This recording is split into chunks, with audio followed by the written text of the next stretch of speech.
Welcome all to the conversation. Today we have Sajjan Yadav sir, an author and bureaucrat. He's a 1995 batch IAS officer, presently serving as Additional Secretary in the Ministry of Finance, Government of India. And his last book, India's Vaccine Growth Story, From Cowpox to Vaccine Maitri, is a national bestseller and it has been translated to Spanish and 15 Indian languages. And he concentrates on themes related to holistic development of the nation. Sir, welcome to the conversation. Today we have conversation on his latest book, Scaling Mount UPSC, Inspiring Stories of IAS Officers. And it captures the varied and relatable journeys of IAS officers from Kashmir to Kerala who surpassed all the barriers ranging from self-doubt to vulnerability with sheer grit and determination. Sir, poverty is not at all always absolute poverty. It is loss of opportunities or being unaware of the opportunities. And this is true of entering into the IAS cadre also. And this book throws a flashlight on the opportunities in a very powerful and impactful manner. And I want to know what inspired you to write this book as a bureaucrat. Yeah, thank you very much. So, I come from a very humble background, from a very small village. I used to work in the fields, I used to graze cattle, and then somehow with my hard work and God's grace, that I'll tell you in the second question probably, that I became an IAS officer. It's a very tough journey, very tough exam. And I'm in the IAS since last 30 years now almost. I got selected in 1995 and this is 2025.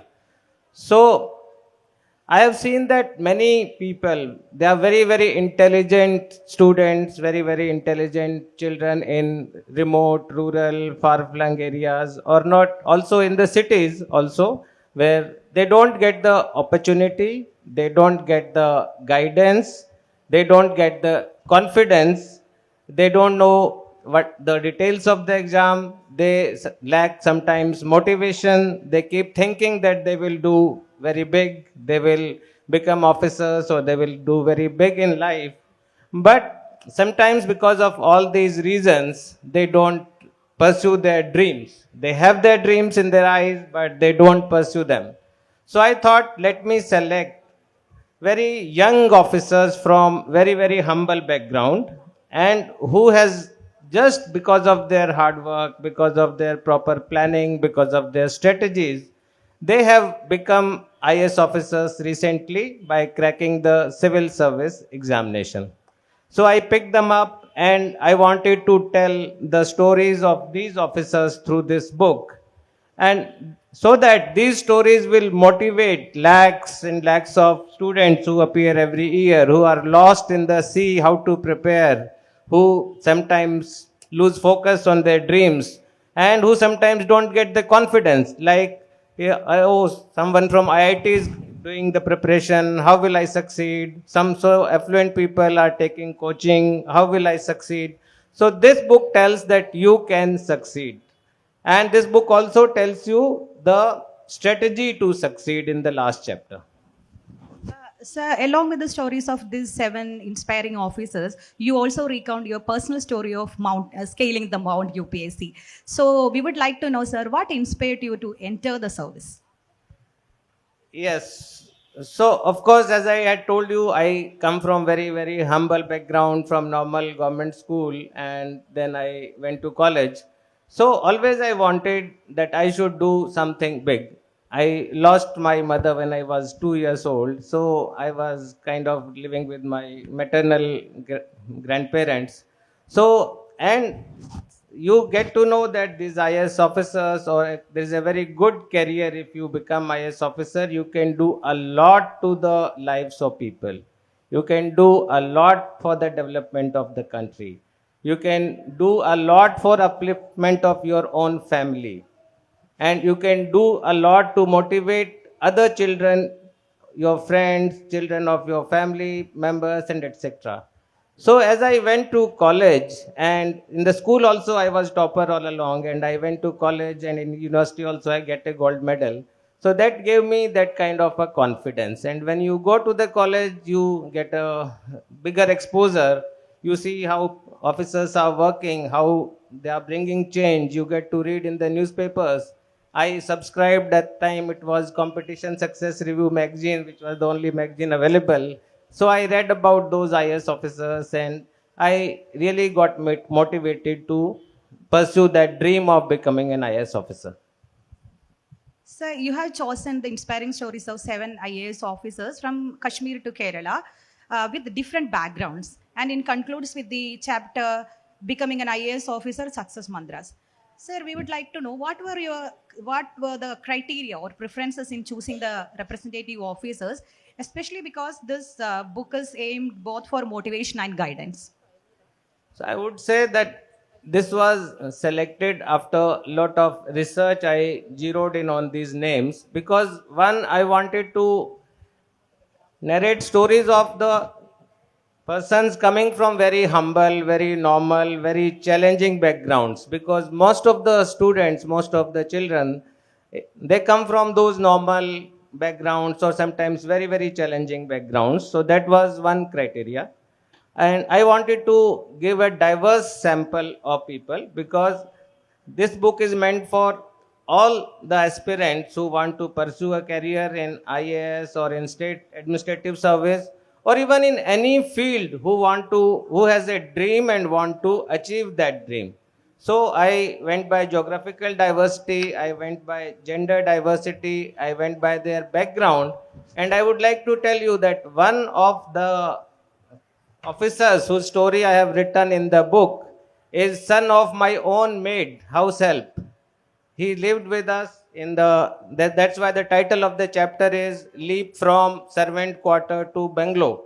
So he used to live in the servant quarters attached to my house, and he got motivated, probably seeing that what the officer's life is and what he can do, and he pursued his dream and became an IS officer. So this is the criteria for selection: people from very challenging backgrounds, very humble backgrounds, hardworking, who sacrificed a lot, and also from different parts of the country, including Minnu PM, who is from Trivandrum. It's a wonderful story, sir, and thanks for that for choosing one from Kerala also. Sir, once they enter the service, it's like after scaling all this mount UPSC, it's like they enter a base station and they have many more mounts to scale actually. Like you said, one of your titles from workman quarters to collector's bungalow and all that. So, sir, as a bureaucrat and who have been in the service for so many years and in critical positions for development of the nation and all that, have you any observations? You will have observations on what will be the guiding principles to take these people ahead in the service? What should be? See, I believe that getting into IAS or getting into other administrative service, it is only a beginning. Though it comes with lot of hard work, and you have said rightly that it is like reaching the base camp of Everest. It is not scaling Mount Everest, but it is just like reaching the base camp. So it requires lot of dedication, perseverance, hard work. But then the journey starts. The challenges are of different kinds. The challenge is to what you have thought. See, there are two things which motivated me and which motivates large number of people. One, obviously you want to uplift yourself and your family. You want to get into that position of respect, of that, and a decent remuneration, salary, etc. Second, what motivates you, you can do a lot for the people of the country. You can do a lot for people who are from very similar backgrounds and who don't get that kind of opportunity or motivation. So once these people enter into IAS, and I have also written in some sections of the book how they performed after entering into IAS, what challenges they faced. So there are a lot of challenges. You reach there, then you first posting you get an SDM or sub collector or deputy collector, it is called. So then how to deal with the media, how to deal with the press, how to make change in the lives of people, how to expedite development of your jurisdiction. And as you grow, it is very, very systematic. Then when you become collector, you get a bigger area to work in. Then you go to the state secretariat in the like you have in Thiruvananthapuram.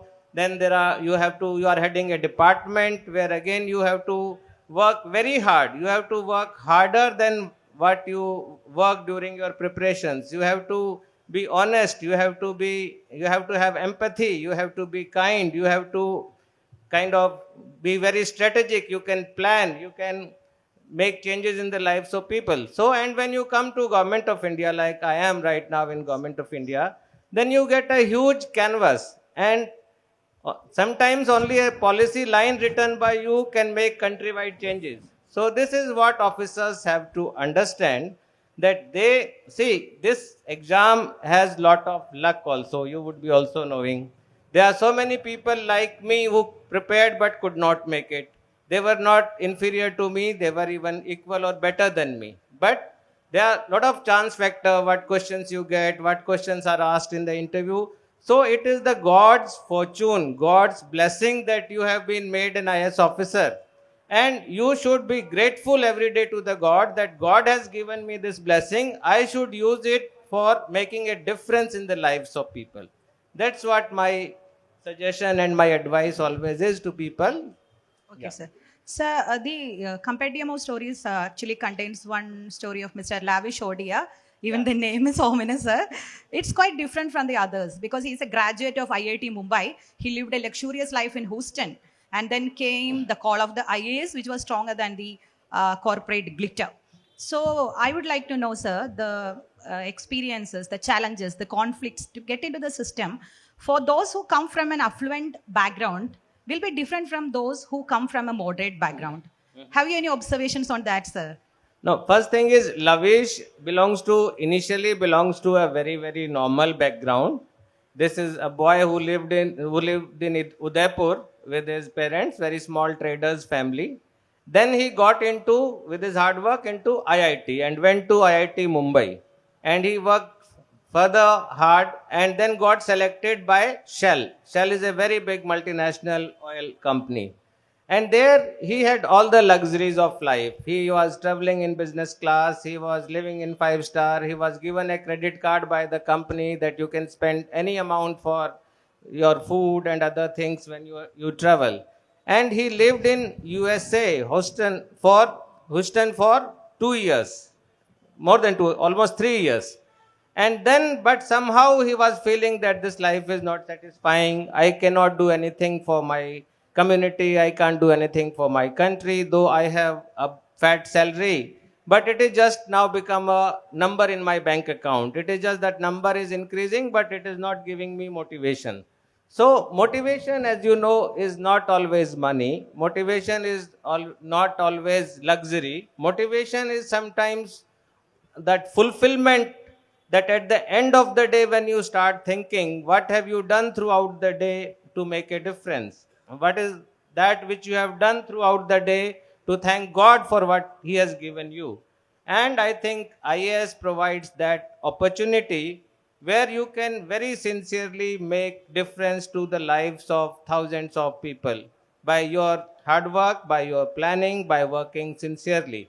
And I think that is what drove Lavish, who was living in a very luxury apartment in USA and getting very high salary. But he came back to India. He lived in a small hostel with shared accommodation, non-AC, traveled by train.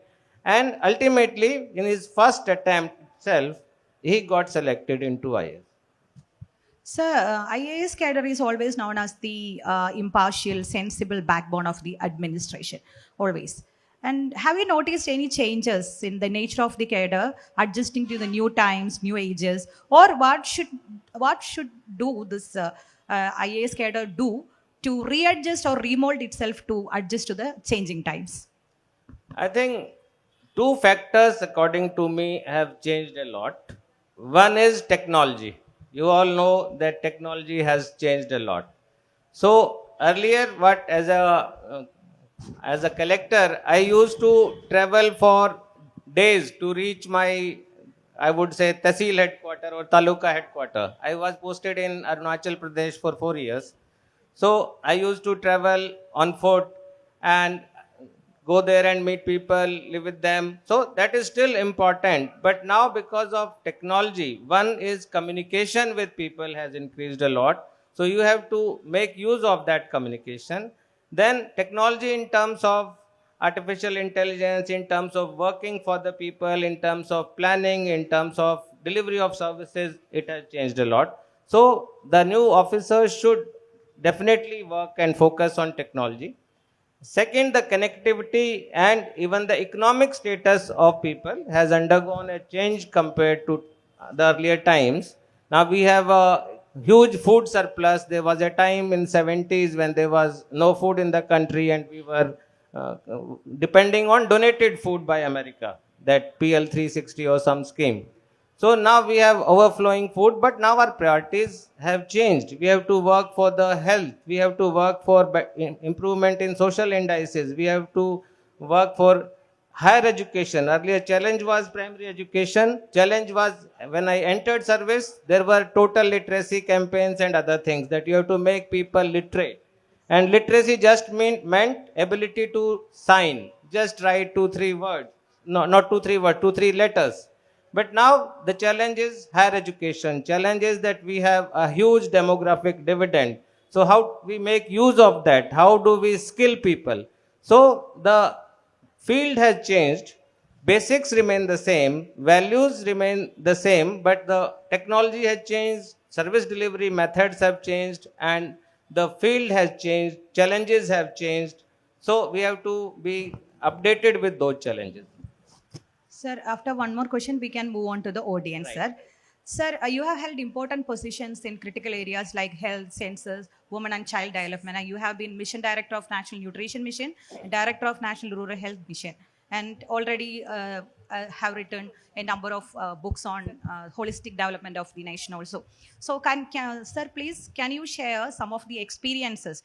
Because you just mentioned in the beginning that a line of policy can change the entire outlook of the administration. So, will you please share some experiences in the developmental sector in which you were involved, which can inspire the IAS aspirants? Yeah, there are some challenges and some memories which you always carry. And every IAS officer will tell you that what he did when he was collector. Because collector is the place where you can make maximum change. So I will also tell something which I did as a collector, which is still fresh in my mind after say 25 years. So in 1999, I was posted as collector in one of the districts in Arunachal Pradesh. And there, when I went there, I was surprised to see that there was a slave tribe, actual slavery. So there was a dominant tribe which was called Dafla or Nishi, and there was a slave tribe which was called as Sulung. So, and they were so oppressed that they were not given any money for work, they were not even given food for work, and the master used to sell their children or do whatever with them. So, and the population was very big, means Arunachal, there are not that massive population, but there were about 6,000 people of that tribe. So I worked for these people. I kind of constructed a separate village for them. I provided all the facilities in that village.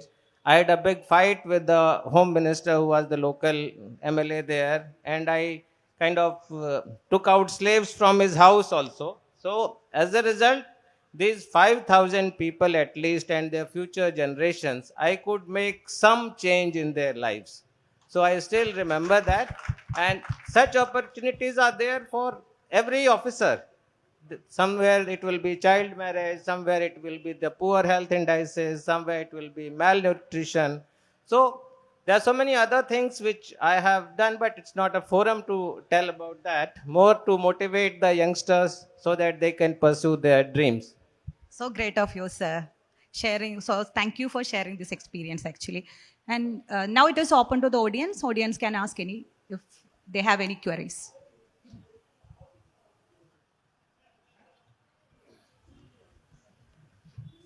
Sir, my name is Pradeep. Sir, in Kerala, in rural area, I have find out so many kids and youths. They are very brilliant, but they are not able to respond within English language. Lack of their language skill, they are deprived from getting their missions. Sir, would you have any suggestions to give them? That's my first question. My second question is that now you are in a very dignitary post. You are dealing with a huge case laws and statutes. In statutes, there are languages are very complicated because we common man cannot understand what is written in the law. But here, even though you are holding such a serious matters, in here you have used a very simple language. Everyone can easily understand. How you can keep this momentum, sir?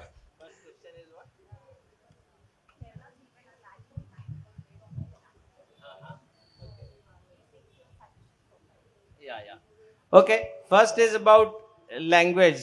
See, first I will say that language, it's important to learn, but it's not a barrier in success. So I was also very poor in English. Right now I am able to speak and communicate with you in English. But initially I was very poor and I used to translate in my mind from Hindi to English and then speak a few words. So that challenge is faced by everyone, but no language is difficult to learn. You should provide as administration or as parents that kind of opportunity to your children to work, to know the language, to learn the language. And also not only language as what you read, but also it's very important that spoken language is also very important because that gives you that kind of confidence. Because I'll tell you from this my book only that story of my maid servant's child. So he was, after sixth class, he was sent to a better school where everyone was talking in English and he had no clue what's to be done. And he used to get fever before the oral examination. So that kind of stress children face, and we should provide them the right opportunity to learn the language. But in success, it is not a barrier. You can, through your hard work, you can succeed both in learning the language and in your life. And second question was about how can I speak such simple language because I don't know English. So I have somehow grasped English slowly. So I only know simple English. And I'll tell you that even knowing simple English is not bad. I have written two huge books, two big books without knowing that much of complicated Shakespearean English. But that, and you have a very valid point that we need to have laws in very simple languages. And I think many of our laws are British laws. As we move forward, we will have better worded and correctly worded laws. So that is very important. Thank you.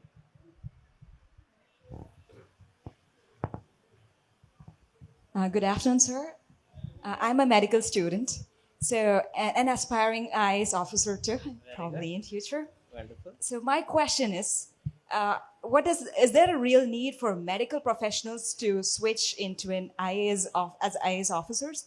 And does it have, what can these medical professionals do different from the other professionals who joined the IAS cadet? And is there that particular niche where we're expected to execute some changes, especially what the health sector needs? Have you ever felt a void? Or, and can you have, from your suggestion and from your experiences, what are the different things that we can do for making a better health for our community? Oh, good question. So just to share, because it resonated with me. So I am also a veterinary doctor by my first degree, and I have also done a doctorate in public health from London School of Hygiene and Tropical Medicine. That was during service, sponsored by Government of India.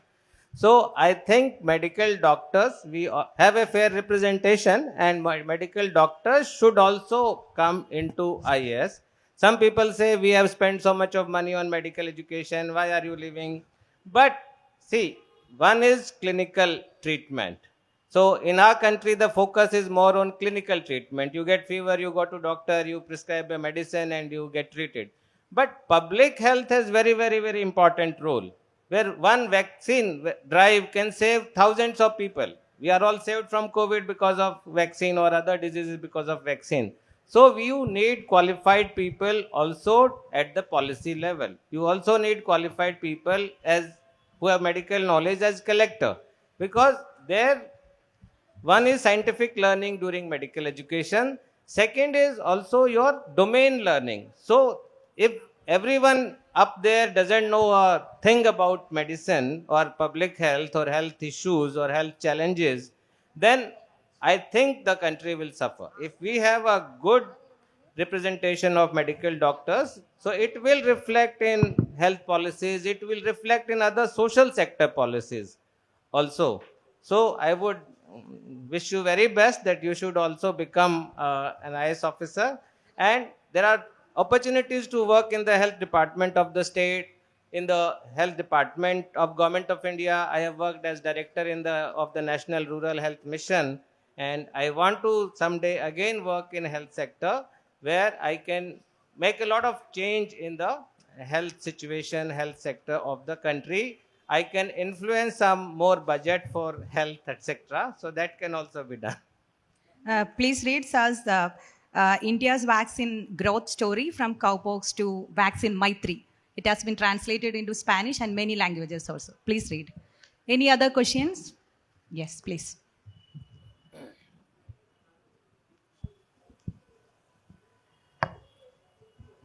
Hello, sir. So, I am an MBA grad, like I'm doing my MBA from IIM Kozhikode.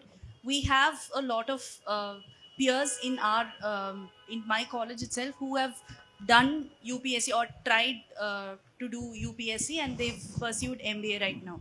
So, what is the scope for MBA grads at policy level, or do you have plans to hire MBA grads at policy level or at administration level? Because we ultimately get placed at MNCs and we start working, but Yes. what is the scope there? I would say there is immense scope, because government is also management. What is the sub-collector doing? Sub-collector like her is managing the sub-division or sub-district. So what is our DC doing or collector doing? He is also managing. And in management, they tell you so many things. I have also done MBA from Delhi University, Faculty of Management Studies, again from during service. So they teach you leadership, they teach you strategic thinking, they teach you all the management fundas, Six Sigma approach, etc., just-in-time production and other things. So these are very much relevant in the government. Unless you have leadership skills, you can't drive and motivate your team. So I apply many of these things which are taught in the management degree, that how to motivate your teams, how to lead, how to think strategically. So these are not that theoretical things. These are in their practical application. So if you have a management degree, it's a very big advantage in that terms. But you have a management degree, then I think in selection of optional subject, I don't think management as a subject is there. You will have to select some other subject to get into IAS. But thereafter, it is all management. You learn also when you work in different capacities as sub-collector, then collector, director, secretary in the state, joint secretary in the ministry.